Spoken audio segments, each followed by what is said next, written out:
enfermedades de etiología viral.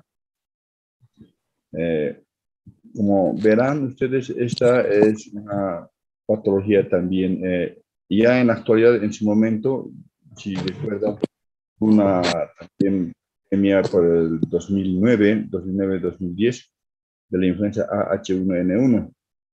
En ese momento era una enfermedad considerada como emergente. Actualmente ya la consideran como una enfermedad de emergente, ¿no?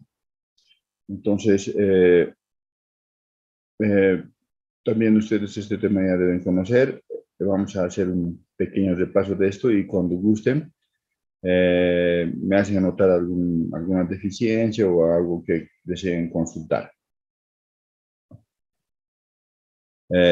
Bueno, ¿qué es la influenza H1N1? Empecemos por definirla. Es una enfermedad infecciosa de etiología viral altamente, esto es importante, altamente transmisible, ¿no? Altamente transmisible y de una alta tasa de letalidad elevada también, ¿no? Entre lo más importante de esto es indicarles que es una enfermedad de elevada tasa de contagio, ¿no? Y es una enfermedad también como la que pasamos el día de ayer de notificación obligatoria. ¿Cuál es el agente etiológico de la influenza H1N1? El agente etiológico es un ortomyxoviridae que pertenece al grupo o a la familia de los virus considerados de origen ortomyxoviridae, ¿no es cierto? Es un virus ARN, es decir, en su composición genética tiene ácido ribonucleico, ¿no es cierto? Es un virus que tiene generalmente la forma esférica o pleomórfica. Esto quiere decir que puede cambiar de forma, es decir, de esférica a cúbica probablemente, ¿no es cierto?, que mide generalmente entre 80 a 120 nanomicras. Es lábil, es decir, es termolábil. Quiere significar esto que es fácilmente destruido a la ebullición a 56 grados, ¿no es cierto?, por un tiempo de 3 horas. Y es también muy lábil, sensible, es decir, el virus se destruye, se inactiva cuando se expone a los antisépticos, como al hipoclorito de sodio, al yodo, a la formalina, ¿no es cierto?, logra ser destruido casi inmediatamente. De estas influencias, ¿no es cierto?, existen tres tipos, el tipo A, B, C, y los tres tipos de influenza A, B y C, ¿no es cierto?, desarrollan su patogenia, es decir, producen enfermedad en el ser humano. De estas, el que más ha afectado a la humanidad es el subtipo A. Y el subtipo A se caracteriza fundamentalmente ¿por qué? Porque tiene en su composición proteínas en su superficie, ¿no es cierto?, de dos tipos. Una es la hemaglutinina y otra es la neuroaminidasa. De ahí viene el nombre de influenza tipo A. H quiere decir que tiene en su composición hemaglutinina. ¿Cuántas? Una, ¿no es cierto? Y N viene de neuroaminidasa, que quiere decir que también tiene una neuroaminidasa. Es decir, el común denominador en estos es la hemaglutinina y la neuroaminidasa. El número que lleve, ¿no es cierto?, como sufijo, quiere significar el número de hemaglutininas o neuroaminidasas que refiere. Por ejemplo, la influenza aviar, ¿no es cierto?, que es H5N3, que quiere decir que tiene 5 neuroaminidasas, ¿no es cierto?, y 5 hemaglutininas y una neuroaminidasa. Ahora, este virus tiene la característica durante su evolución ciclovital del virus, ¿no es cierto?, se caracteriza porque presenta dos tipos de mutaciones. Unas son mutaciones genéticas menores, ¿no es cierto?, que estas y otras son las mutaciones genéticas grandes, ¿no? Las mutaciones genéticas pequeñas, ¿no es cierto?, o pequeñas, se conocen con el nombre de deriva genética, y las mutaciones genéticas grandes se denominan salto genético. ¿Dónde está la diferencia? En que las derivaciones genéticas menores, o los cambios genéticos menores, ¿no es cierto?, alteran la composición inmunológica ¿no es cierto?, de la superficie vírica. Es decir, alteran el número de hemaglutininas o alteran el número de neuroaminidasas. Este proceso es continuo. Es a estos saltos genéticos menores o deriva genética, ¿no es cierto?, que producen alteraciones o modificaciones en la superficie del virus, ¿no es cierto?, es decir, donde están localizadas la hemaglutinina y la neuroaminidasa, ¿no es cierto?, el que son los responsables de los brotes epidémicos de la enfermedad, ¿ya? Son responsables de los brotes epidémicos de la enfermedad. Este hecho es importante. En cambio, los saltos genéticos grandes, o también conocidos como saltos genéticos nada más, ¿no es cierto?, son responsables, ¿o qué producen? Producen cambios en la composición genética del virus, ¿no es cierto? Este proceso, afortunadamente, no es continuo. Y estos cambios genéticos o saltos genéticos grandes o mayores, ¿no es cierto?, son los responsables ¿de qué? Son los responsables de los brotes pandémicos de la enfermedad. ¿Ya? Entonces, ya conocemos, hay de tres tipos, tipo A, B, C, el que nos afectó fue en aquella oportunidad, el tipo A, con el subtipo hemaglutinina 16, neuroaminidasa 1. Entonces, eso es importante para la denominación de los brotes epidémicos y pandémicos, ¿no? Ahora, desde el punto de vista de los antecedentes de las enfermedades pandémicas, ¿no es cierto?, porque esta sí fue una enfermedad pandémica, y uno de los países, perdón,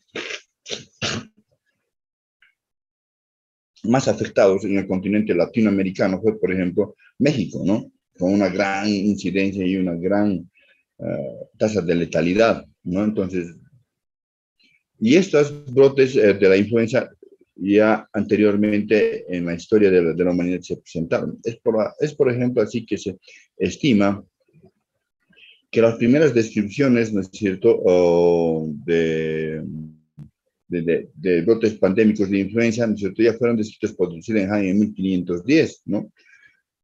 Y una de las más grandes brotes pandémicos, epidémicos y luego pandémicos fue precisamente la gripe española, que ocurrió entre 1918 y 1919, es decir, ya casi cuando concluía la Primera Guerra Mundial. Esta gripe, ¿no es cierto?, esta influenza, esta fiebre española, así conocida, se dice que tuvo teóricamente su origen en España, pero últimos estudios han demostrado que en realidad esta fiebre española tuvo origen en Estados Unidos y quienes diseminaron la enfermedad fueron precisamente los reclutas, o sea, los soldados que participaban en la parte final de la Primera Guerra Mundial, ¿no es cierto?, y que acantonaron precisamente en España. Fueron ellos los que originaron se contagiaron en Estados Unidos, y como fueron al frente de combate y se localizaron en la península ibérica, ¿no es cierto?, es allí donde se diseminó la enfermedad, ¿cierto? Esta es una de las más importantes porque tuvo una mortalidad aproximada en el mundo de 50 millones de personas, imagínense, todo un desastre mundial. Luego tenemos la gripe asiática, ¿no?, que ocurrió entre 1517 y 1957 y 1958, ¿no?, cuyo agente etiológico fue la influenza tipo AH2N2, que quiere decir que tenía dos hemaglutininas y dos neuroaminidasas. Y finalmente, una de las más significativas, la influenza o gripe de Hong Kong. Entonces, esto ocurrió en 1968, entre 1968 y 1969. Cuyo agente etiológico fue la influenza AH3, o sea, 3 hemaglutininas y 2 neuroaminidasas, ¿no?, dentro de lo más significativo de las pandemias, ¿no? Ahora, esta enfermedad así definida, de alta letalidad, ¿no es cierto?, también afectó a Bolivia, pero con menor incidencia y menor prevalencia. Y actualmente son raros, o son muy escasos, no raros, sino muy escasos los casos que se pueden identificar y diagnosticar. Aunque actualmente más nos dedicamos a diagnosticar, eso tiene un sesgo, ¿no? Es probable que estemos disminuyendo la trascendencia en la incidencia de la enfermedad, porque más estamos abocados a diagnosticar SARS-CoV-2, ¿no? Es probablemente. Ahora, esta patología es una patología que tiene mayor severidad, mayor número de incidencia en los grupos de riesgo de nuestra sociedad. Es decir, en los menores de 2 años, en los mayores de 60 años, desde el punto de vista de grupos etarios, afecta más y más severamente a las personas que tienen el sistema inmunológico deprimido, ¿no es cierto? Como por ejemplo los portadores de la infección por el virus de la inmunodeficiencia, VIH, los pacientes inmunodeprimidos por procesos neoplásicos, los pacientes inmunodeprimidos que utilizan en forma crónica corticoides, ¿no es cierto? Como los pacientes con enfermedades de etiología inmunológica no definida, como por ejemplo el lupus eritematoso sistémico, la esclerodermia, Sjögren, enfermedad miscelar, artritis reumatoidea, ¿no es cierto? Entre esas, ¿no? Entre esas enfermedades de origen inmunológica, no, de etiología no definida. Los pacientes desnutridos, ¿no? También son considerados como inmunodeprimidos. O los pacientes, ¿no es cierto?, portadores de enfermedades crónicas, ¿no? Por ejemplo, pacientes hipertensos, diabetes mellitus, ¿no es cierto? También son considerados como pacientes inmunodeprimidos. Y finalmente, otro grupo de riesgo constituye aquellas personas que están expuestas con mayor riesgo y mayor proporción y mayor frecuencia a la enfermedad, como son el personal de salud, ¿no? En algunas ocasiones, en algunos países también se ha tomado como una enfermedad de origen laboral, ¿no?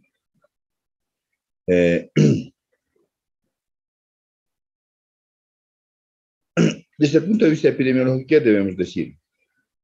Que el reservorio y el huésped de la enfermedad es esencial, en realidad es el hombre, ¿no? O sea, esto el hombre, les quiero significar que les menciono esto en sentido genérico, esto quiero englobar tanto al sexo masculino como al sexo femenino, ¿no? Nosotros no utilizamos el lenguaje inclusivo, ¿no? De acuerdo a lo que dice la Academia de la Lengua Española. ¿Y cuáles son los medios de transmisión de la enfermedad? Obviamente es una enfermedad, el virus se encuentra presente en las secreciones, ¿no es cierto?, respiratorias del huésped, o sea, del paciente que, que, que se ha afectado por el virus, está padeciendo la enfermedad, ¿no? En las secreciones respiratorias. Entonces, la principal vía de contagio va a ser, ¿no es cierto?, la vía directa interpersonal, a través de las microgotas salivales, ¿no? Y una vía de contagio indirecta será a través del contacto del susceptible, ¿no es cierto? ¿No es cierto? Que tiene contacto con superficies inanimadas, ¿no es cierto? O sea, contaminadas, ¿no es cierto? Con secreciones, ¿no es cierto?, de un paciente portador del virus, ¿no es cierto? Con contacto con objetos, material de escritorio, computadoras, todo aquello, ¿no? Que estén contaminadas con virus viables, ¿no es cierto?, de la patología. En un principio, en la enfermedad se han considerado siempre y hasta ahora un periodo de incubación, en este periodo de incubación, ¿no es cierto?, un periodo enantemático, exantemático o de estado de la enfermedad y finalmente un periodo de resolución de la enfermedad o de convalecencia. En el periodo de incubación, en un inicio se decía que esta enfermedad mediaba entre 1 a 4 días. Posteriormente se vieron casos en que el periodo de incubación ya al final del brote pandémico, esto entre 2010, 2011, se pudo observar que que el periodo de incubación era más amplio y estaba entre 8 a 21 días aproximadamente, ¿no? Se vieron casos muy interesantes, inclusive en nuestra ciudad, ¿no? Y entre esto como se tenía un periodo de incubación bastante prolongado, se tuvo que hacer estudios para determinar cuál era el periodo de mayor transmisibilidad de la enfermedad. Y se determinó que eran precisamente las últimas 48 horas del periodo de incubación y las primeras 48 horas del periodo de invasión, como los días de mayor probabilidad de contagio, porque la cantidad de número de virus en las secreciones del paciente era mayor, es decir, el inocuo. Eso llamamos inóculo, o sea, la cantidad, la concentración del agente patógeno por ml de secreción biológica, en este caso de secreción respiratoria, ¿no? Ese es el periodo de mayor transmisibilidad de la enfermedad. Ahora, desde el punto de vista clínico, esta enfermedad tiene las formas clínicas de presentación leve, moderado y grave o severo. Ahora, nosotros aquí vamos a describir es un caso clínico de un caso moderado, ¿no es cierto? De un caso moderado que es lo más frecuente, ¿no es cierto? ¿Y cuál es el cortejo sintomático? Esta patología, empezar indicándoles que no tiene una sintomatología patognomónica. ¿Qué quiere significar esto? Quiere decir que no tiene un síntoma o un signo único que nos haga sospechar de la presencia de este paciente.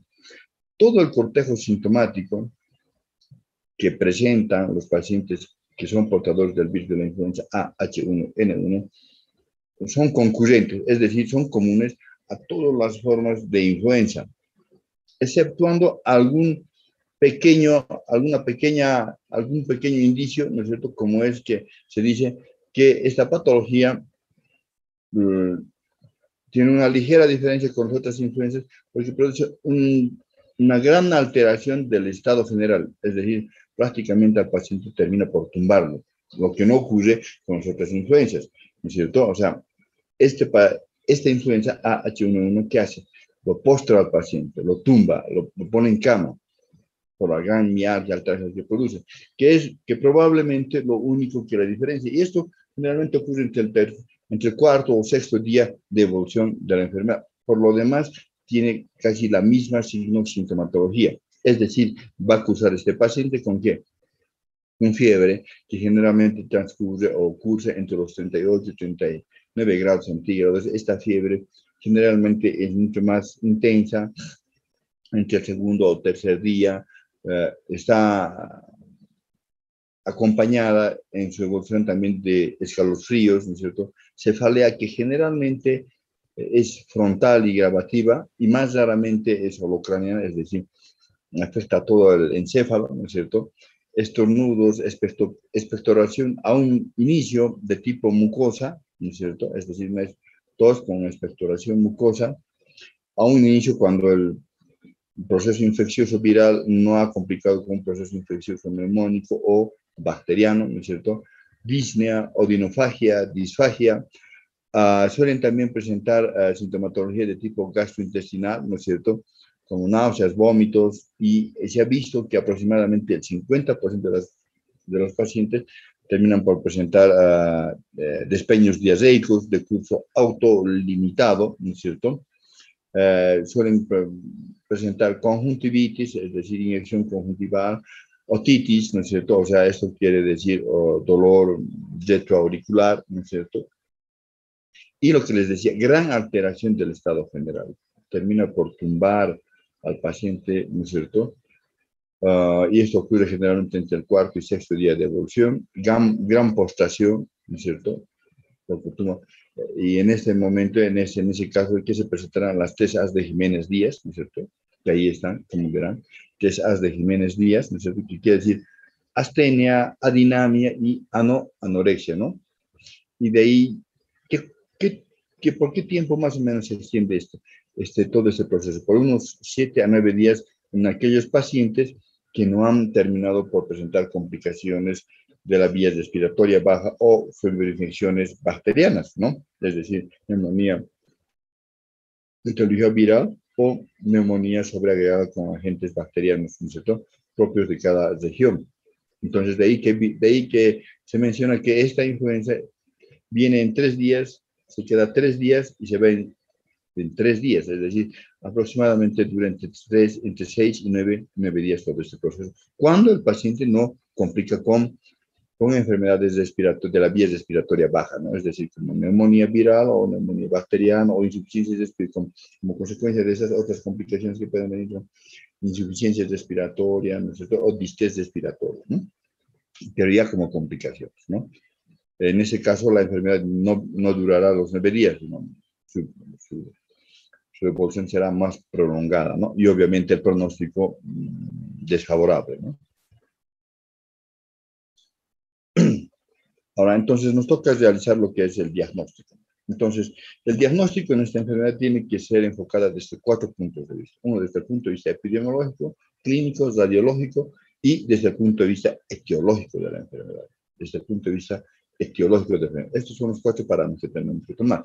Desde el punto de vista epidemiológico, es importante, jóvenes, esto se puede realizar, es sencillo, a través de una adecuada elaboración de una historia clínica. Una historia clínica adecuadamente realizada, es decir, tomar siempre en cuenta la procedencia y la residencia, ¿no es cierto?, y contactos del paciente, ¿no?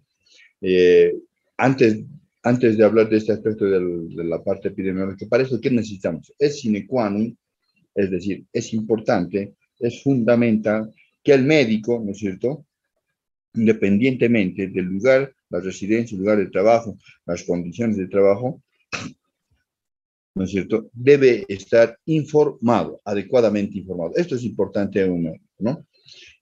Un médico que no esté adecuadamente informado, ¿no es cierto?, podrá ignorar la presencia de un brote epidémico o pandémico de esta enfermedad.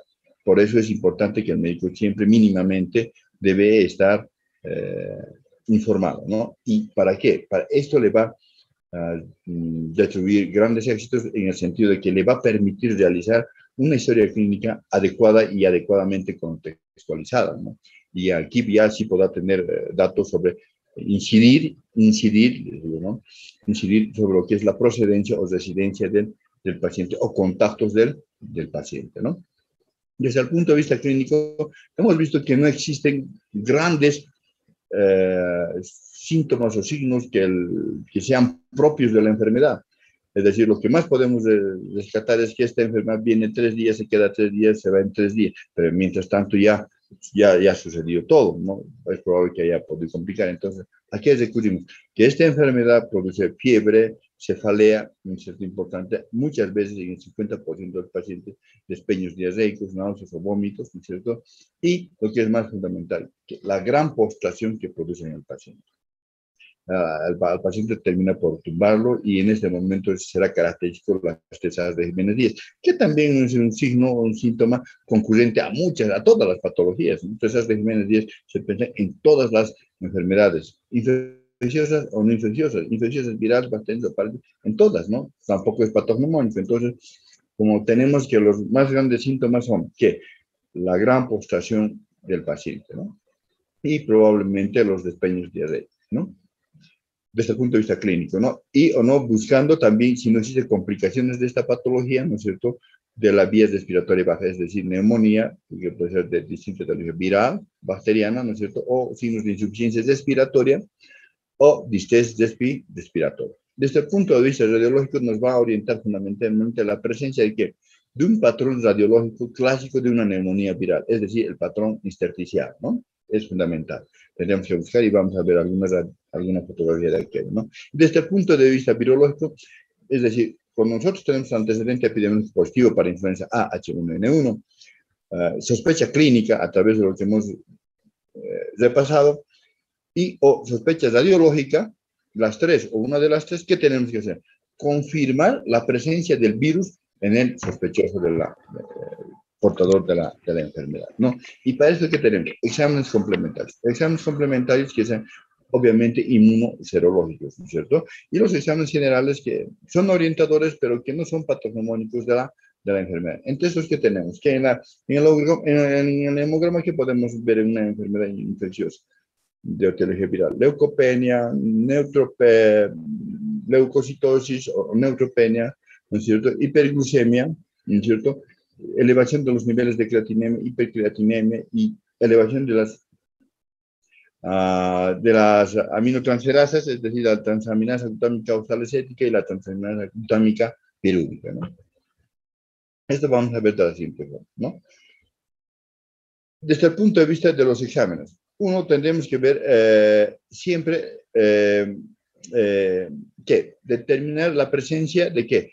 De detección de anticuerpos en el paciente. Parece que es serología, ¿no? ¿Y qué determina? La presencia de inmunoglobulina IgM, ¿no es cierto?, específica para el virus, ¿no es cierto? O IgG, estas pruebas tienen alto sesgo de variabilidad. Es por eso que no se toma mucho en cuenta, ¿no es cierto? Y no son muy fidedignos para realizar una buena impresión diagnóstica. Entonces, en consiguiente, ¿qué hacemos? Preferimos, ¿no es cierto?, realizar solicitudes laboratoriales por inmunofluorescencia directa o indirecta para la detección de la presencia de antígenos, ¿no es cierto?, de influenza H1N1. Entonces, la determinación de anticuerpos está postergada porque tiene un enorme sesgo con otras patologías. No es recomendable proceder a la solicitud de este tipo de exámenes. Lo que sí procedemos es a solicitar la determinación de la presencia de antígenos del virus, ¿no es cierto? De antígenos del virus, ¿no es cierto?, en el torrente sanguíneo o en las secreciones biológicas de la vía respiratoria del paciente, ¿no es cierto?, a través de la inmunofluorescencia indirecta o directa para influenza A H1N1. Y determinar, ¿no es cierto?, la presencia del material genético del virus a través del examen en secreciones biológicas de la vía respiratoria alta, ¿no es cierto?, para la detección del PCR, ¿no?, reacción en cadena de la polimerasa en tiempo real para influenza AH1N1 y finalmente el cultivo viral, que también es posible hacer. ¿Y cuál es la prueba de mayor rentabilidad diagnóstica y rapidez? El cultivo viral, ustedes verán, siempre tiene un problema, la demora que se tiene, mínimamente entre 48 a 72 horas. Entonces, aquello no es procedente en pacientes que estén en una etapa de evolución clínica en periodo de estado y un tipo moderado o que pueda ser una clase clínica grave, ¿no es cierto? Entonces, aquello no es muy prudente. Entonces, ¿qué realizamos? La determinación del material genético del virus en secreciones respiratorias. Y para eso, ¿qué realizamos? El hisopeado, ¿no? El hisopeado, ¿no es cierto?, el hisopeado de la nasofaringe en el paciente. Y para eso, ¿qué requerimos? Primero que necesitamos un personal de salud, puede ser médico, enfermera, ¿no es cierto?, capacitado, o obviamente lo ideal sería un personal técnico de laboratorio clínico, capacitado en la toma de muestras. Y como verán, este no es un procedimiento de muy alta complejidad, es sencillo que nosotros tranquilamente podemos realizar en una consulta externa o en paciente hospitalizado o en paciente ambulatorio. Es similar a lo que se hace ahora para el SARS-CoV-2, ¿no? Entonces tenemos que tener un personal capacitado, ¿no es cierto? Además, este debe estar ya protegido contra el virus, ¿no es cierto? Este es una enfermedad inmunoprevenible, ¿no es cierto? Y portar adecuadas medidas de bioseguridad, ¿no? Son los tres elementos fundamentales, ¿no? Además, requerimos del material de escritorio, ¿no es cierto? La ficha epidemiológica del paciente, contacto, procedencia, ¿no es cierto?, edad, todo lo que requiere la ficha epidemiológica. Además de esto, necesitamos el medio de transporte viral, el MTB, quiere decir el medio de transporte viral, ¿no es cierto? Y el procedimiento adecuado para la referencia de la muestra, es decir, el achuntado que les decía el día de ayer. Para esto, lo primero que hacemos es colocar al paciente en una adecuada posición, ¿no es cierto? Puede ser en decúbito dorsal o sentado, de preferencia, siempre se prefiere la posición sentada del paciente, ¿no es cierto? Como material les requerimos de una sonda Hay dos procedimientos que se pueden hacer para la toma de muestra nasofaringea. Una es a través de una sonda nasogástrica, ¿no es cierto? ¿No es cierto? Con aspirado, microaspirado, ¿no es cierto? Otra técnica es a través del hisopado. En esta vamos a proceder a repasar cómo se puede tomar una muestra a través de un microaspirado nasofaríngeo. Para aquello que necesitamos. Primero, el paciente sospechoso de la enfermedad, sentarlo, ¿no es cierto? Es la mejor posición. Dos, necesitamos una sonda nasogástrica pediátrica, una sonda K33 o K31, ¿no es cierto? Y que es de costo bajo, económico y en condiciones de esterilidad.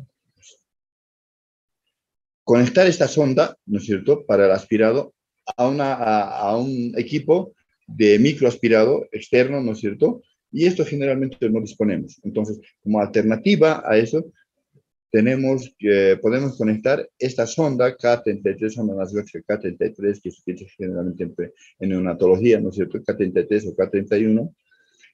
Conectar esta sonda a una jeringa de 20 ml de preferencia, porque tiene mayor capacidad de aspirado, conectar, ¿no es cierto? Introducir esta sonda así conectada, ¿no es cierto? Aún por una de las fosas nasales, hasta que el extremo distal de la sonda nasogástrica tenga contacto con la nasofaringe, ¿no es cierto? ¿No es cierto? Con la nasofaringe. Y cuando tenemos evidencia que ha tenido contacto la parte distal de esta zona nasogástrica con la nasofaringe, cuando el paciente tiene un reflejo fusígeno. Entonces, en este momento, ¿qué hacemos? Procedemos a aspirar la muestra de la nasofaringe. Este microaspirado que realizamos, agarramos, retiramos, ¿no es cierto? Y depositamos en un tubo de ensayo que contenga el medio de transporte viral, ¿no es cierto? Y cerramos herméticamente. Este depósito del material obtenido tiene que ser una cantidad aproximadamente de 3 a 4 ml. Tenemos que evitar que sea violento, rápido, ¿no? Tiene que ser delicado, evitando la producción de burbujas, ¿qué? Para evitar la destrucción viral, ¿no? Esto es importante. Otro método es, como les decía, el hisopado nasofaríngeo, ¿no? Que ayer repasamos algo. Igual, la mejor posición en esto, para esto es la posición de sentado en el paciente, ¿no es cierto? ¿Qué necesitamos para esto? Un hisopo, ¿no es cierto? Un hisopo. En realidad necesitamos 3 hisopos. ¿Por qué? Un hisopo para cada fosa nasal y otro, el tercero, el último, para la toma de muestra por la vía orofaringe, no nasofaringe, ¿no? O sea, tenemos 2 muestras nasofaringeas y una muestra orofaringea, ¿no? Este hisopo de preferencia debe ser de material de Dracon, debe estar empapado en MTB, es decir, en medio de transporte viral, con el tubo de ensayo que contenga un medio de transporte viral. ¿Cómo se procede? El paciente se introduce el hisopo casi paralelo al piso de la fosa nasal, ¿no es cierto? Y se llega hasta la nasofaringe. Cuando tenemos conocimiento de certeza de que estamos en contacto con la nasofaringe y con el hisopo está en contacto con la nasofaringe, cuando ese tiene un reflejo de oxígeno, ¿no es cierto? En ese momento procedemos a rotar que 360 grados, ¿no es cierto? Y retiramos con bastante cuidado, procurando de que este hisopo no tenga contacto con las paredes de la fosa nasal. Así tomado, se retira el hisopo, se deposita en el tubo de ensayo que contenga el medio de transporte viral, se asegura por rosca herméticamente y es achuntado, ¿no es cierto?, para ser referido a un laboratorio inmediato superior. De la misma forma se procede con la fosa nasal contralateral y finalmente la tercera muestra se toma a través el paciente también sentado, ¿no es cierto? Como se invita a que pueda abrir la cavidad oral, se introduce el hisopo hacia la orofaringe, ¿no es cierto? Se hace un rote en aquel instante, ¿no es cierto? En que tenga el hisopo, ¿cierto? La región distal del hisopo tenga contacto con la orofaringe, se procede a rotar 360 grados y se retira, evitando que tenga este hisopo contacto con las paredes de la cavidad bucal y se introduce también al tubo de ensayo, ¿no es cierto? Al tubo de ensayo que contenga el medio de transporte viral, un adecuado achuntado y conservación de estas muestras y para referir al laboratorio inmediato superior esta capacidad de lo que les decía, ¿no? El achuntado. ¿Qué tiempo? En algunas situaciones, en algunas circunstancias, con nosotros, por ejemplo, estamos en un medio rural, ¿cierto? Aunque eso ya es ahora un poco frecuente, ¿no es cierto? No se puede enviar inmediatamente la muestra. Entonces, ¿por qué tiempo tendremos que conservarla? Tenemos que conservar la muestra máximo por 48 horas. ¿A qué temperatura? Entre 2 a 8 grados centígrados y para referir posteriormente al laboratorio de referencia, ¿no? El parámetro radiológico. Este es el parámetro radiológico, este es lo que ustedes han debido ya llevar en lo que es imagenología con el doctor Ariel Torres Quintana, que en la neumonía básicamente se presentan 3 patrones radiológicos. Uno es el patrón bronconeumónico, ¿cierto? O a focos múltiples, exudados múltiples. Otro es el patrón neumónico o de broncograma aéreo, ¿no es cierto? Y este es el tercer patrón, el patrón de la neumonía que afecta no al alveolo, sino al intersticio del tejido pulmonar. Y este es el patrón característico, es el patrón intersticial, ¿no? De una neumonía de etiología viral, ¿no? Entonces, este es el patrón radiológico, que afortunadamente ahora con esta coyuntura, con este proceso, con esta coyuntura de pandemia, ¿no es cierto? En casi en todos los centros de establecimientos de salud rural también ya contamos con exámenes de rayos X, ¿no? Y entonces sería bueno que ustedes puedan apreciar esta placa radiográfica que es característica de un patrón intersticial de una neumonía de etiología viral, ¿no? Esta ya es una placa radiográfica ya de un paciente que ha complicado, ¿no es cierto? Con algo catastrófico, generalmente catastrófico, con una elevada tasa de mortalidad. Más del 90%, 95% llegan a fallecer los que llegan a esta etapa. Como verán, este ya no es un patrón intersticial, este es un patrón de broncograma, es un patrón de exudados múltiples en ambos campos pulmonares, ¿no es cierto? De bronconeumonía se llama, ¿no es cierto? Que se conoce con el nombre de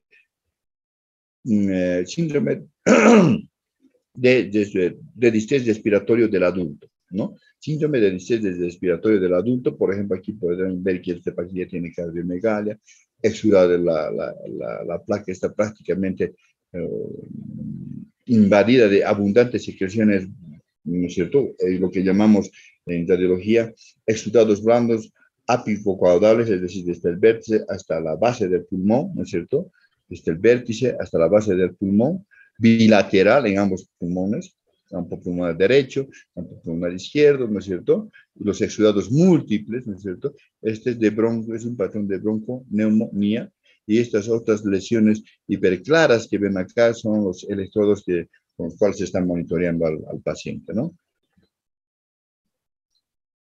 ¿No? Esto es otra placa de bronconeumonía, exudados múltiples, fíjense, están afectados ambos pulmones a predominio, ¿no es cierto?, de los lóbulos medios de ambos campos pulmonares, ¿no? En distrés respiratorio también del adulto, ¿no? Y lo que les decía, las características laboratorias de los pacientes, ¿no? Que habíamos mencionado, ¿no? Recordar, ¿no? Los niveles fisiológicos, para eso, requisito es que tengamos que conocer de memoria los niveles fisiológicos de la glucemia, los niveles fisiológicos de la creatinemia y de las transaminasas, ¿no? Para considerar si están o no elevadas, ¿no? Y el diagnóstico diferencial. Esta enfermedad así presentada hay que diferenciarla de otras patologías, como de una neumonía de etiología bacteriana. Yo creo que en el transcurso del año vamos a ir repasando esto. De la bronquiolitis, el resfriado común y la crisis asmática, ¿no? Entre aquellos, ¿no? Por ejemplo, ¿cómo podemos diferenciar de una crisis asmática? Ya saben, aquí han debido llevar en neumología, ¿no es cierto? A las fluctuaciones es el simple hecho de que todo lo que silba es asma, ¿no es cierto? Todo lo que silba a la fluctuación desde el punto de vista neumológico se considera como asma, obstrucción de la vía respiratoria alta, ¿no? Y una neumonía bacteriana a través de la radiología y de la clínica, ¿no? El síndrome de condensación completo, estertor, que vamos a ir repasando cuando hablemos de neumonías, ¿no? Y el tratamiento. A diferencia de lo que es, de lo que representa, constituye, atravesamos actualmente por esta pandemia, ¿no es cierto? Aquí tenemos que, es cuando ingresamos a la pandemia por influenza H1N1, conocíamos a la gente etiológica, conocíamos. Además que de conocer a la gente etiológica de la enfermedad, que es el hecho más importante desde mi punto de vista, también esto significa, o equivale a decir que existía la probabilidad de tratamiento específico. Es decir, ingresamos a la influenza a la pandemia de la influenza H1N1 conociendo a la gente etiológica y obviamente conociendo que este sí tenía un tratamiento específico, o sea, un antiviral específico para la influenza H1N1. Y en este grupo tenemos que mencionar que hay dos grupos de antivirales que afectan a este virus, ¿no es cierto? Uno son los inhibidores de la proteína M2, ¿no es cierto? Y otros son los inhibidores de la neuroaminidasa. Los inhibidores de la proteína M, ¿no es cierto? Los medicamentos que más han sido utilizados en los anteriores brotes epidémicos o pandémicos, ¿no es cierto? Son los principios activos de la amantadina y la zimantadina. Más que la zimantadina, la amantadina. Y por aquel entonces aún teníamos en circulación algunos antigripales, entre comillas, que tenían este principio activo de la polihidrato de amantadina. ¿Cuál era? Este era el Cheracol, que venía de Laboratorios Chile, ¿no? Con excelentes resultados. Este grupo de antivirales, ¿no es cierto?, que son los inhibidores de la proteína M, tiene una limitación, que desarrollan muy frecuentemente, más frecuentemente que los inhibidores de la neuroaminidasa, ¿no es cierto?, desarrollan resistencia al virus. Entonces, por aquello se indica, se recomienda que se debe, de preferencia prescribir o tratar a los portadores de la influenza H1N1 con estos, con el proyecto de amantadina, cuando se producen brotes pequeños, de brotes epidémicos, ¿no es cierto?, de esta patología. Es decir, cuando existen brotes epidémicos, por ejemplo, institucionales, ¿no? O de barrio, o de una determinada zona de una ciudad, ¿no? Entonces, es decir, se lo puede utilizar tanto en la parte preventiva como en la parte terapéutica, es decir, en la prevención y en el tratamiento de la enfermedad, ¿no? Y, por ejemplo, de hecho, este método de tratamiento fue utilizado en Inglaterra con muy buenos resultados, ¿no? Y en nuestro medio también hicimos un trabajo con los internos del Bracamonte. Algunos adquirieron la enfermedad, obviamente en su trabajo diario, y los tratamos con el popular Cheracol, con el proyecto de amantadina, ¿no? Y finalmente tenemos los inhibidores de la neuroaminidasa. En este tenemos dos principios activos. El oseltamivir, que viene en comprimidos de 75 miligramos, viene en cápsulas de 75 miligramos, y el zanamivir, que viene en PU, ¿no es cierto? Estos medicamentos tienen muy buena tolerancia, ¿no es cierto? ¿Qué problemas tienen? ¿Cuáles son las limitaciones? Que la disponibilidad en aquel momento era escasa. Actualmente ya es de uso regular, ¿no es cierto? Hay para uso regular. Son poco tolerados desde el punto de vista de los pacientes que tienen alteración hepática por su metabolismo hepático y son de eliminación exclusiva renal. Es decir, en aquellos pacientes que tengan cierto grado de disfunción renal, habrá que tener cuidado en la prescripción de estos medicamentos, hacer un buen seguimiento de la función renal, ¿no es cierto? ¿Qué otro problema tiene? Que se ha visto que producen en los pacientes que son trasplantados, que han recibido trasplantes de órganos, produce rechazo al órgano injertado, ¿no? Y durante la prescripción en embarazadas y lactantes no se tienen antecedentes deleterios hasta ahora, ¿no? Eh, los esquemas de tratamiento son estos. Con el oseltamivir, estos medicamentos no solamente pueden ser prescritos en la utilización como tratamiento, también pueden ser utilizados como quimioprofilácticos, o sea, como prevención de la enfermedad. Y de este hecho se benefició, por ejemplo, nuestro presidente en ese entonces, el señor Evo Morales Jaime, ¿no? En aquel instante estaba nuestro presidente en la República de, de, de, de la Argentina y en aquel instante le iniciaron quimioprofilaxis con el oseltamivir, ¿no? Y la dosis quimioprofiláctica del oseltamivir es 75 miligramos cada día, administrados por 7 a 10 días. Y la dosis terapéutica es de 75 miligramos, ¿no es cierto? 2 veces al día, es decir, cada 12 horas, ¿no es cierto? O una dosis máxima de 150 miligramos cada 12 horas, es decir, de 300 en la mañana y 300 en la noche, ¿no? Dos más. Este esquema de tratamiento generalmente está dado se debe prolongar por 5 a 10 días, ¿no?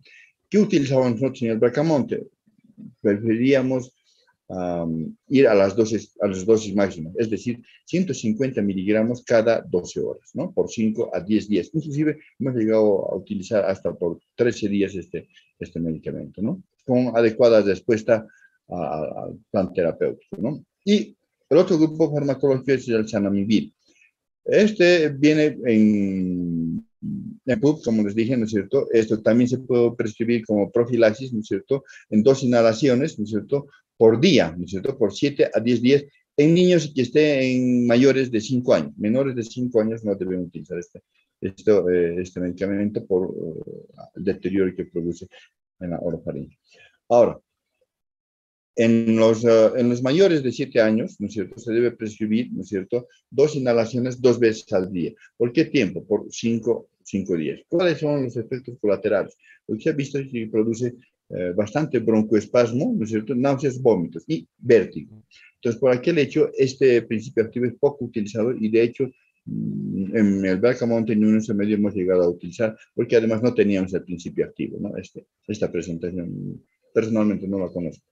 El tratamiento, ¿no? Y el tratamiento, bueno, es el común a todas las enfermedades, ¿no es cierto? Tratar la fiebre, como les había dicho ayer, tratar un buen estado de hidratación, es preferible prevenir la deshidratación que tratar la deshidratación, una adecuada alimentación, un ambiente húmedo y aireado, ventilado, ¿no? Para esto de mejorar el microambiente del paciente, ¿no? Y una adecuada vigilancia epidemiológica, básicamente, en los pacientes que no han complicado. En los pacientes que han complicado con neumonía bacteriana, hacer el tratamiento antibacteriano correspondiente de acuerdo al cultivo antibiograma, ¿no es cierto? Y en los pacientes que hayan, además de haber complicado con neumonía bacteriana o neumonía viral, ¿no?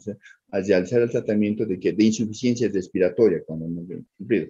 Esto ya significa terapia intensiva. O si el paciente ha complicado a más de insuficiencia respiratoria, ha progresado a síndrome de distrés respiratorio, síndrome de distrés respiratorio del adulto, es decir, esto ya requiere ventilación. Insuficiencia respiratoria y distrés respiratorio es para terapia intensiva, para ser tratado en terapia intensiva en ventilación mecánica, ¿no? Asistencia respiratoria mecánica, ¿no?